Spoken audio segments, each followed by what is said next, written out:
Yes, good morning student. तो प्यारे विद्यार्थियों, जो प्लस 2 क्लास के विद्यार्थी हैं उनके लिए कि हमारा जो सेकंड चैप्टर है स्पोर्ट्स एंड न्यूट्रिशन, इसका आपका जो 6 सितंबर है अभी संडे को आपका 15 मार्क्स का एमसीक्यूज का टेस्ट होगा। तो उसके बारे में आपको मैं बता देता हूं कि आपका जो सिलेबस है जो सेकंड चैप्टर का, उसके अंदर आपका जो 15 मार्क्स का टेस्ट है उसके अंदर क्या क्या टॉपिक आ सकते हैं।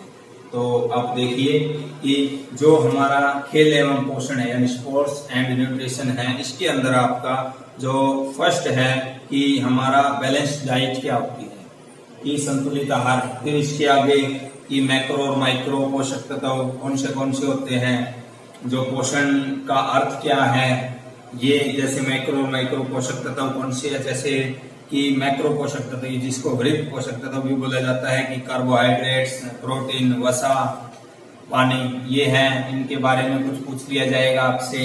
और उसी प्रकार आगे है कि माइक्रो पोषक तत्व, ये 2 प्रकार के हैं, मैक्रो और माइक्रो। तो ये आप ध्यान रखना इसको, जैसे जो मैक्रो है इसको हरित पोषक तत्व भी बोला जाता है और माइक्रो को सूक्ष्म पोषक तत्व भी बोला जाता है।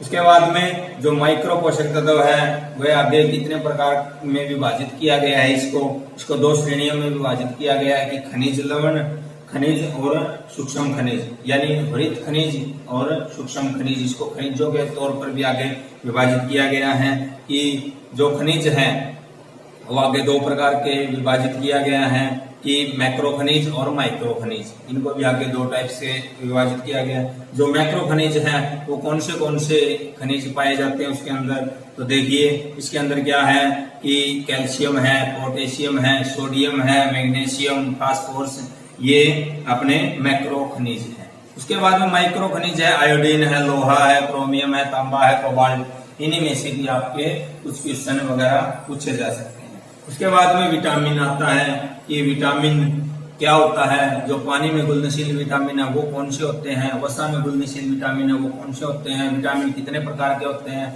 और विटामिन कौन से होते हैं, कौन से विटामिन से क्या रोग होता है, ये सारा का सारा आपका जो सिलेबस है चैप्टर है आपका हम करवा चुके हैं। तो आपको बता देता हूँ विटामिन अपने जो है 5 प्रकार के थे, विटामिन ए, बी, सी, ई और के। और जो विटामिन बी है उसके आगे कई टाइप्स थे, विटामिन B1, B2, B3, ऐसे आगे कई टाइप्स बताए गए थे इसके।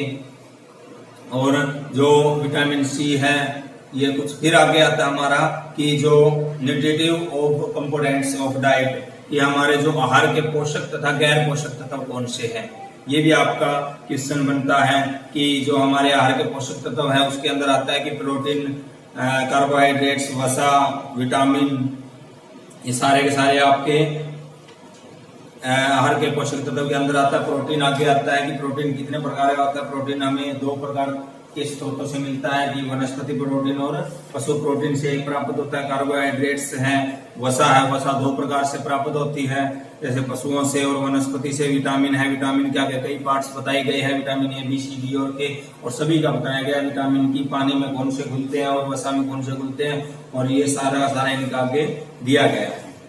उसके बाद में आता है कि आहार के गैर पोषक तत्व कौन से हैं, कि गैर पोषक तत्व हमारे फाइबर भोग है, जल है, रंग यौगिक है, स्वाद यौगिक है और पादप पोषक है, यानी प्लांट कंपोनेंट्स और फ्लावर कंपोनेंट्स और कलर्स कंपोनेंट्स। तो ये सारे आपको टॉपिक के अंदर करवा दिए गए हैं। उसके बाद में नेक्स्ट टॉपिक आता है कि हमारा जो ईटिंग फॉर वेट है, कि हमारा वेट कंट्रोल है, ये आप किस प्रकार से कर सकते हैं कि हेल्थी वेट, प्रिफर्ड डाइटिंग, अल्पाहार जैसे फूड इंटॉलरेंस और फूड मेथड। और उसके बाद में कि आपका इसी के अंदर बताया गया था कि BMI चार्ट क्या होता है, BMI बॉडी मास इंडेक्स, इसकी फुल फॉर्म है, इसको मापने के क्या क्या तरीके हैं और स्वस्थ भार को नियंत्रण करने के कौन से तरीके हैं। उसके बाद में जो अल्पाहार है हमारी, जैसे पिटफॉल्स है, उसके क्या क्या डाइटिंग है, हानियां क्या क्या है, लाभ क्या क्या है, और जो फूड मैथ्स है वो मिथक है वो क्या क्या है, ये सारा का सारा आपको इस चैप्टर के अंदर करवा दिया गया है। तो जो आपका सेकंड चैप्टर है इसका आपका ये सिलेबस आपको बता दिया गया है, इसी में से आपके 15 मार्क्स के एमसीक्यूज पूछ लिए जाएंगे।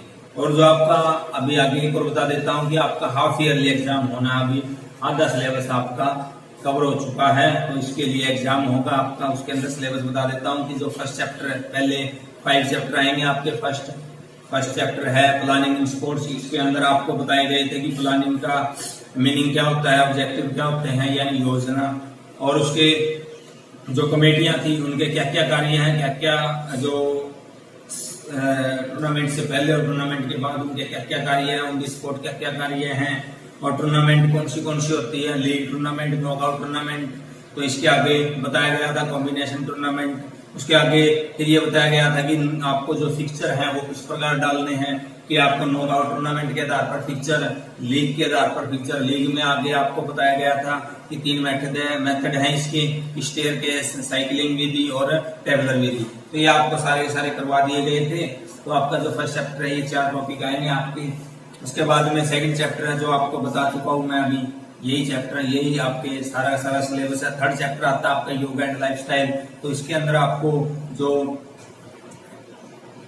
बताए गए थे कि आसन क्या होते हैं, सभी आसन के बारे में आपको बताया गया था, अवगत करवाया गया था। ओबेसिटी क्या होती है, ओबेसिटी अगर हो तो, मोटापा हो तो आपको कौन से आसन करने चाहिए, डायबिटीज हो तो आपको कौन से आसन करने चाहिए, ये आपके टॉपिक थे। उसके बाद में कि अस्थमा रोग हो तो इसके लिए आपको कौन से आसन करने चाहिए। तो आपके ये सारे उच्च रक्तचाप हो तो इसके लिए आपको कौन से आसन करने चाहिए। तो ये आपको बताया गया था। ये आपका थर्ड चैप्टर था। फिर 4th चैप्टर आता है कि जो विकलांग होते हैं बच्चे, उनके लिए था कि जो कॉन्सेप्ट ऑफ डिसेबिलिटी, कि आपका जो डिसेबिलिटी है वो क्या होती है, और जो टाइप्स हैं इसके प्रकार क्या क्या हैं, जो डिसऑर्डर है इसके क्या कारण है, नेचर क्या है, जो ADHD रोग होते हैं, विकार हैं, उसके लिए ASDPD, ASD, ODD, OCD, ये सारे आपको प्रकार बताए गए थे कि किस प्रकार के विकार आपको हो सकते हैं। तो ये सारा का आपका चैप्टर था। इसके अंदर advantage of physical activity and children with sports special needs, इसका आपको सिलेबस कटवा दिया गया था। उसके बाद में 5th चैप्टर था आपका children and women in sports, कि आपका जो खेलों के अंदर महिलाओं है, बच्चों का भाग लेना किस प्रकार होता है। तो इसके अंदर आपको बताया गया था कि जो फैक्टर हैं अफेक्टिंग मोटर डेवलपमेंट के हैं, या exercise stage growth and development की, वृद्धि और विकास की है। और ये जो स्पोर्ट्स पार्टिसिपेशन है वुमेन का वो किस प्रकार है, महिलाओं का। जो कॉमन पोस्चर है वो कि no flat foot, round shoulder, यानी गोल कंधे, lordosis, kyphosis, bow legs, scoliosis, ये सारे के सारे आपको कुछ पोस्चर बताए गए थे कि आपको किस प्रकार के आसन की कमी हो सकती है। तो ये 5 चैप्टर आपके 5 चैप्टर हो चुके हैं। इसका आपको अलग अलग बता दिया गया है, और आपको ये मैसेज बॉक्स के अंदर आपको इसके मैसेज के अंदर माध्यम से भी आपके सामने पहुंच जाएगा कि आपके जो 5 चैप्टर है और जो एनुअल एग्जाम होने हैं उनके अंदर क्या क्या सिलेबस आएगा और क्या क्या CBSE ने डिलीट कर दिया। तो ये सारा का सारा आपके जो मैसेज बॉक्स है उसके माध्यम से आपके पास में पहुंच जाएगा। तो प्यारे विद्यार्थियों, आप जो सेकंड चैप्टर है अभी उसकी अच्छे तरीके से तैयारी कीजिए। फिर आपके हाफ ईयरली एग्जाम होने हैं, और जो ये हाफ ईयरली एग्जाम होने हैं ये आपके जो 5 चैप्टर है वो सारा का सारा सिलेबस होगा। उसमें से कुछ काटा नहीं गया है, जो आपको करवाया जाएगा। जो एनुअल एग्जाम में होंगे वो सारा का सारा आपका 5 चैप्टर का सिलेबस आपका आएगा। और प्यारे विद्यार्थियों, जो जूम मीटिंग होती है उसके अंदर जितना हो सकता है आप भी जुड़िए और अपने यार दोस्तों को भी जुड़िए, कि जो भी आपकी अटेंडेंस होनी है वो 75% अटेंडेंस मांगती है CBSE, तो आपकी कंप्लीट होनी चाहिए, तो ये आप एनुअल एग्जाम दे सकते हैं। तो प्यारे विद्यार्थियों, आप सेकंड चैप्टर 6 तारीख को है, उसकी आप अच्छे से तैयारी कीजिए। और सभी विद्यार्थियों के लिए सेकंड चैप्टर का जो टेस्ट है उसके लिए बेस्ट होगा। धन्यवाद।